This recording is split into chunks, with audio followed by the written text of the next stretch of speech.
So since we're talking about calories and calories in, calories out, it would be neglectful for us not to at least address exercise and talk about its role in weight loss, if there even is one, and how that impacts calories and that whole system. Yeah, the thing about exercise is that it's extremely good for you, but the weight loss is benefits are marginal. There is some benefit, but it's very small. And it's because it doesn't really affect the hormones that are important. Yes, it does in a sort of roundabout way because you're increasing the amount of calories that you're sort of using, but you're not really affecting the metabolic rate. So if you think about calories out, people think it's all about exercise, but it's not. If you think about basal metabolic rate, that's the amount of calories that you need to keep your heart pumping, to keep your lungs working, to keep your intestines and your liver and your brain, right? So this is just sort of every day you need a certain number of calories for energy. If you exercise, I'm not talking, about people who are exercising like 5 hours a day sort of thing, right? So if you do sort of mild to moderate exercise and if you've ever gone on one of those treadmills, you know how few calories comes out when you do a run or a walk. It's like 100 calories or 150, right? Again, I'm the people I treat tend to be like sort of 65, 75-year-olds, right? I'm not talking about the 21-year-old sort of guy who's lifting 800 pounds, deadlift sort of thing. I'm talking about a 70-year-old person who has type 2 diabetes. So you do some walking for 30 minutes, 40 minutes. That's generally what we advise people to.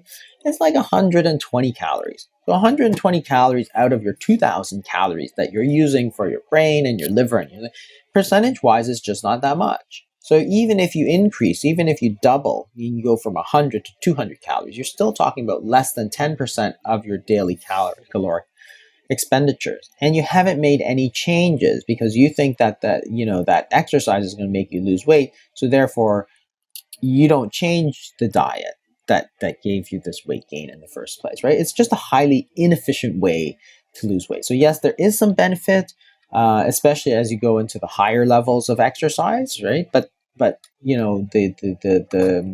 for most people, it's just not a great way to do it. Which is not to say that you shouldn't exercise. You should 100% exercise because there's just a lot of other benefits that go along with it, right? It's sort of like brushing your teeth.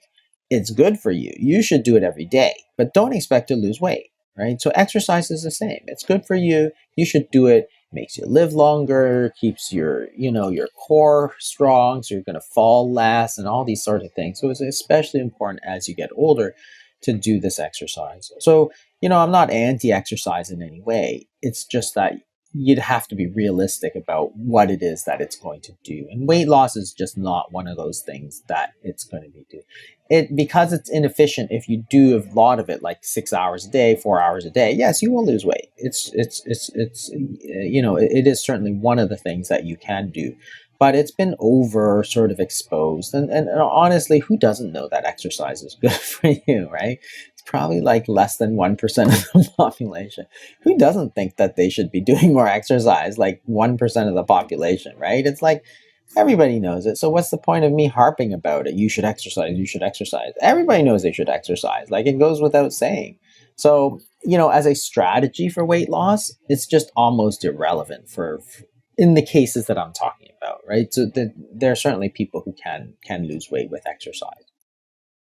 For somebody who is going to implement some of the solutions we get to later, changing the type of food we eat and when we're eating that food, can exercise be beneficial, or is this something you'd recommend to people trying to lose weight, doing the exercise while they're in a fasted state? Yeah, so exercise in a fasted state is very effective.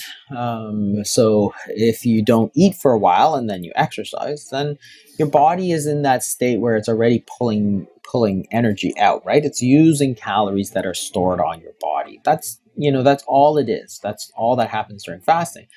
If you now impose a certain amount of calories that you need extra for the run or the walk that you're doing, then it's going to keep pulling it from that. So that's good.